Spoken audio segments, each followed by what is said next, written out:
It's been just over 90 days since the Galaxy Z Fold 4 has been released, and man, do I have a lot to say. The Z Fold 4 is unlike any device that I've used, and no matter what phone I pick up for the channel, this is the one that I always gravitate towards. There has not been a device like the Fold that's checked all the boxes for what I'm looking for in a smartphone.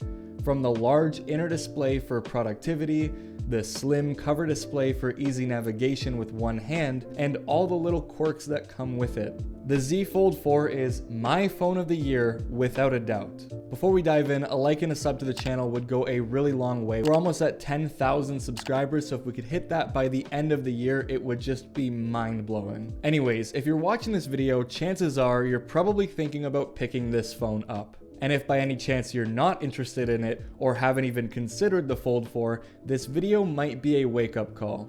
I bought this phone on a whim with the mindset that I was not gonna like it. I owned the Fold 3 and it was potentially one of the worst devices I had my hands on. Aside from the cool factor, the battery life was terrible, the cameras were atrocious, and the cover display was nearly unusable. It only took a couple of days with the Z Fold 4 to completely sell me on it, and ever since then it's been my daily driver. So in the last 90 days, I've had some time to collect my thoughts about this phone and talk to you guys why I think this is the best phone that you can buy, at least for some people. We can't talk about the Fold 4 without addressing the software, and Samsung did not miss with their One UI adaptation of Android 12L. You have the ability to show or hide a taskbar, which gives you quick access to all your applications, whether you want to split view and do a side-by-side running two apps at the same time, or go crazy with up to 4 applications simultaneously. Granted, Android 12L has actually come to the Z Fold 3 and other foldables, but having it on the Fold 4 at launch is what made all the difference for this phone. When it comes to multitasking, I was never really able to use it on the Fold 3 because I didn't find it intuitive, but on this phone, it's kind of second nature and it's something that I do all the time. And don't get me wrong, this phone isn't all business and we'll get to that, but being able to get real work done quickly and easily is something that I've been wanting out of a phone for so long. I've used this example in previous videos about the Fold, but I'll say it again for the people in the back. When I write these scripts, I am typically referencing spec sheets to make sure I'm getting all the information in these videos correct. And with the Fold, I'm able to use Google Docs alongside Google Chrome to make notes or add to my scripts whilst having those spec sheets accessible without having to switch between apps. My buddy DAV Tech had a great example using this phone for his clients to sign an e-signature if he didn't have a pen and paper on hand. Obviously, this is something that you could do on many phones, but having that large display allows for so much more space to get creative, especially when getting real work done or having large documents that you need to read through. Or if you just want to let your brain rot, you can scroll through Twitter and watch TikToks at the same time. And these are some things that allow the Fold to really shine. And I know some people are going to see these things as a novelty, but it really does make all the difference. I will say, going into this phone, I was really worried about the cover display being too small to do anything on, especially coming from larger flagships like the S22 Ultra. But it was a huge 180 compared to what I had thought. And I honestly prefer the cover display, and I'm honestly really thankful to have this aspect ratio on the Fold for a couple of reasons. Firstly, the phone is heavy. It's about 263 grams. Now, this isn't a problem when using the device, but having the narrow display allows you to easily keep a hold on the phone without having to awkwardly balance it in your hands. The Fold 4 is one of the only phones I have not dropped, at least to my knowledge, and that's because when I use it one-handed while I'm out or don't have another free hand, the display is so easily reachable even with my smaller hands. I feel comfortable using this phone without a case because I'm just genuinely confident in how secure I'm able to hold it and use it while it's in this form factor. Compare this to my 14 Pro Max and it's quite a different story.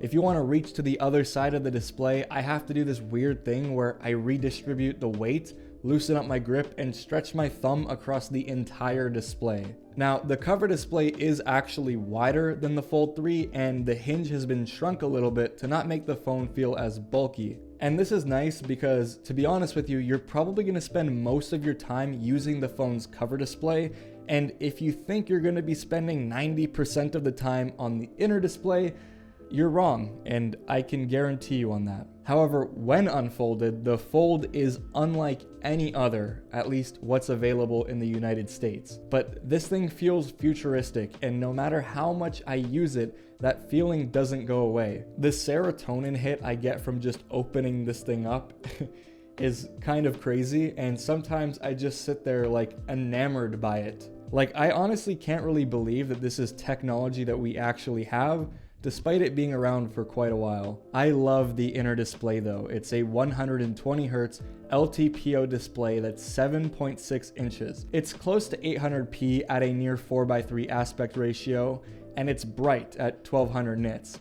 It also has amazing contrast and really good color depth. Everything from watching YouTube videos or playing games on this thing looks phenomenal, and when it comes to mobile gaming, this device is my go-to hands down. It honestly just gives you the best experience. It's portable and always in your pocket, meaning you could just pick up and play whatever, wherever you want, whenever you're using this tablet-like display. And because this phone is packing the 8 Plus Gen 1 from Qualcomm, it has the power and the efficiency to back that up. This phone does not get warm, it does not break a sweat, and the battery life is honestly pretty incredible for what it is. I mean, let's be realistic here. You'll probably be looking at around 7 hours of screen on time with mixed usage between the cover display and the inner display. And while that may not seem like a lot, since there are phones like the 14 Pro Max pumping out nearly 10 hours, I think 7 hours is way more than enough. I mean, I personally don't really put any more than 4 to 5 hours on a heavy day, so I think that 7 hours of screen on time is more than enough. I typically wake up at about 9 in the morning, and then when I go to bed at around 11, I still have about 20 to 30% battery remaining, which is really all that I can ask for in a phone. Another thing that I don't have any complaints about are the cameras. I actually think this is the most slept on thing when it comes to the Fold 4 because they're honestly really good. The still images on this phone look great just straight out of the camera. On the Fold 4, you don't get the 100 times telephoto like you do on the S22 Ultra, but you still get a pretty comparable 10 times telephoto lens, as well as the ability to use 30 times digital zoom. And don't let this put you off because 10 times is plenty, and there's a lot of phones that don't even have that yet. And the 8 Plus Gen 1 does a really good job at processing these 30 times still images with the digital zoom. Granted, they're not going to be super sharp, but the fact you can do it is still really nice. My favorite thing about the cameras though is having flex mode and having the ability to use the phone as a tripod. Whether you're filming a video or taking a photo, you can just set the phone down and sort of forget about it. This is honestly a really nice tool for creatives, and I'm sure a lot of people are going to find this useful in some way. My favorite way to use the Fold's camera though is using the cover display while I use the rear shooters to take images for my thumbnails. All I have to do is set it up, wave my hand, and it snaps a photo using the higher resolution camera on the back. I will say very quickly though, do not expect too much on the camera that's on the inside of the cover display. It's honestly a camera that I wouldn't even consider to be passable in 2022, let alone on a phone that costs nearly $2,000. Though I will say it's something nice to have just in case, and honestly, you don't even notice it, so it's not a big deal. When the phone is opened up though, it just feels right. The weight, the size, everything makes for a nice experience. Since it weighs less than something like the iPad mini, and although heavier than most phones, it still feels like you're holding on to feathers since the weight is spread out through a much larger chassis. This also makes the phone really comfortable to use while you're laying in bed, or maybe holding it one-handed while you're looking up a cooking recipe or like whatever normal people do. Everyone that I hand the Fold to expects it to be heavier, more clunky, or just an awkward device to use. And for the most part, everyone seems to be pretty impressed with it. The truth is that it's a very polished device with a few quirks. This is definitely the phone to buy though if you want to catch people's attention or show off to your family at Christmas dinner or whatever it may be. No matter how old or out of touch people are with technology, this is something that honestly blows everyone's mind. And when I say polished, I mean it. From the flatter edges of the phone to the sturdier hinge, everything about this screams premium, and it should for the hefty price tag, but when you hold this phone, you know where your money went. There are some gripes that I do have with this phone though after covering it in my 45 days with the Fold video, so I figured I'd bring them up now and talk about them. There is a gap when you close the Fold, and while there are some cases that do their best to try to close this up, I can see this being a potential hazard and something I've honestly learned to dislike. It's not the biggest of deals, but because the inner display is so fragile, I'm just kind of scared of something getting in between while it's in my pocket and just permanently ruining the display. Not to mention, this thing is a dust magnet. Whenever you pull it out of your pocket, just expect to have your t-shirt or a microfiber cloth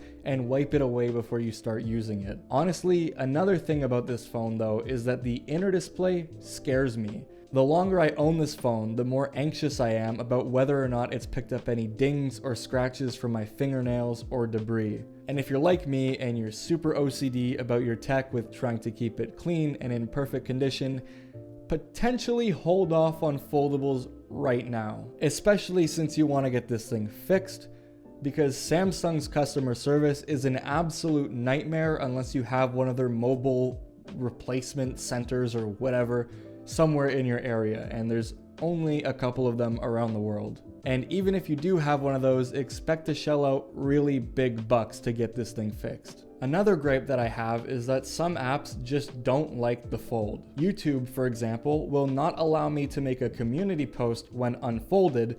Okay, so I'm just jumping in here to add something. As it turns out, as I was recording this video, or at least since the last time that I tried, they actually did fix this issue with YouTube. So I was really confused when I was shooting B-roll for it. So I'm just going to completely avoid this point, but it is fixed. This is more of an annoyance than it is an actual problem, but for some apps like Twitter, the aspect ratio can get kind of weird, so images you're looking at are typically larger and take up more of your timeline. It's just little things like this that kind of make the experience a little worse, but again, it's not the end of the day, and honestly, everything else with the Fold makes up for this heavily. And other than that, I really don't have much to complain about, and that's why the Fold 4 has been really hard to put down. Even though I've been daily driving a 14 Pro Max because of the camera for videos, and I use an Apple Watch Ultra for my health, I still carry the Fold 4 because I can't see myself ever making the jump away from a foldable after having spent this much time with the Fold 4. I don't think there's any phone on the market that can offer what this does, at least in North America, and like I said, just nothing puts a candle to it. Though, let's be just down to earth for a second, this is a really expensive phone. It's a good phone, and you get a lot for what you're paying, but it's an expensive phone. So is pretty much almost every flagship, but this thing kind of tops them when it comes to price. It's also not for everyone, but if you're interested in trying it out, I would go to a store like Best Buy or one of your mobile shops and just give it a little run and see if you like it. If you do want to buy a Fold, I would suggest buying from somewhere that has a really lenient return policy, because this is the kind of phone that might take you about a week or two to actually grow into and truly appreciate. Anyways, that's it. I hope you all enjoyed this video. If you did, a sub to the channel and a thumbs up, I guess, would be really appreciated. That's been it. Thank you for watching, and peace out.